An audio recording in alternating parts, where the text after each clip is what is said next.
Hi friends, welcome to my channel. అందరూ ఎలా ఉన్నారు? అందరూ బాగుండాలని నేను మనస్ఫూర్తిగా కోరుకుంటున్నాను. సో ఈరోజు రెసిపీ వచ్చేసి వంకాయ బఠానీ రెసిపీ అనమాట. దీనికోసం మనం ముందుగా ప్రిపేర్ చేసుకోవాల్సినవి ఏంటంటే, ఆల్రెడీ నైటే మనం బఠానీ నానబెట్టి పెట్టుకోవాలన్నమాట. తర్వాత ఇప్పుడు రెసిపీలోకి వెళ్ళిపోదాం. ఫస్ట్ రెసిపీ వచ్చేసి మనం ప్యాన్ తీసుకొని అందులో కొన్ని క్లిప్స్ మిస్ అయ్యాయి అనమాట. అవి నోటితో చెప్పేస్తాను. ఆ ప్యాన్ తీసుకొని శనగపప్పు, మినప్పప్పు, ఆవాలు, జీలకర్ర వేసుకొని కొంచెం ఫ్రై అయ్యాక అందులో మనం ఏంటంటే కరివేపాకు వేసుకొని ఫ్రై చేసుకోవాలన్నమాట. పచ్చిమిర్చి కూడా వేసుకోవాలి. ఇవన్నీ ఫ్రై అయ్యాక మనం వంకాయ ముందుగా కట్ చేసుకుంటాం కదా. కట్ చేసుకునేటప్పుడు అది వాటర్లో వేసి మాత్రమే కట్ చేసుకోవాలి. ఎందుకంటే లేకపోతే అది నల్లగా అయిపోద్ది అనమాట వంకాయన.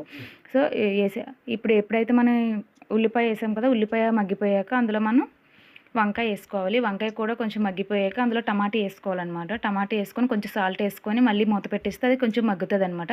ఈ లోపు ఏం చేయాలంటే మనం బఠానీ అనేది మనం ఒక 4 to 5 విజిల్స్, కుక్కర్లో 4 to 5 విజిల్స్ పెట్టుకోవాలి. లేకపోతే నుజ్జు అయిపోద్ది. కర్రీ అనేది మనకి కొంచెం లిక్విడ్లో అయిపోద్ది. సో మనం 4 to 5 విజిల్స్ సరిపోతాయి. కావాలనుకుంటే ఇంకా బాయిల్ అవ్వలేదు అనుకుంటే మనం కర్రీ వేసుకున్నాక బాయిల్ చేసుకోవచ్చు. సో ఇలా వేసుకున్నాక ఇది కొంచెం మగ్గిపోయింది కదా. మగ్గిపోయాక మనం ఏం చేయాలంటే అందులో మనకి కారం సరిపడా కారం, తర్వాత సాల్ట్ కూడా అడ్జస్ట్ చేసుకోవచ్చు. తర్వాత పసుపు, ధనియాల పొడి, జీలకర్ర పొడి ఇవన్నీ వేసుకొని మనం కాసేపు మగ్గించుకోవాలి. మళ్ళీ మగ్గించుకున్నాక మనం ఆల్రెడీ బాయిల్ చేసి పెట్టుకున్న బఠానీ వేసుకొని కాసేపు ఫ్రై చేసుకోవాలి. ఎక్కువసేపు ఫ్రై అవసరం లేదు. ఎందుకంటే ఆల్రెడీ మనకి టమాటా మగ్గిపోయింది, వంకాయ మగ్గిపోయింది. ఇది ఆల్రెడీ బాయిల్ చేసి పెట్టుకున్నాం కాబట్టి. సో ఇవన్నీ వేసేసుకున్నాక కొంచెం కాసేపు ఇలా మనం ఫ్రై చేసుకోవాలి. ఫ్రై చేసుకున్నాక మనకి కన్సిస్టెన్సీ తగ్గట్టు వాటర్ వేసుకోవాలి. వాటర్ ఎందుకంటే మనకి ముద్ద కర్రీ కావాలనుకుంటే వాటర్ కొంచెం తక్కువగానే వేసుకోండి.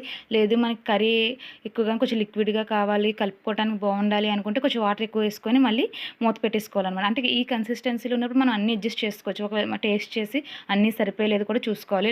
ఇంకా ఫైనల్ కాబట్టి ఇలా చేసుకున్నాక లిడ్ పెట్టేసుకొని మనం ఎప్పుడైతే ఇంకా మనకు కన్సిస్టెన్సీ వచ్చింది ఇంకా అప్పుడు ఆపేసుకోవడమే. లాస్ట్లో ఫైనల్గా కొత్తిమీర వేసుకుంటే ఇంకా టేస్ట్ బాగుంటుంది. సో నా వీడియోస్ నచ్చినట్టయితే please subscribe and support me friends. Thank you.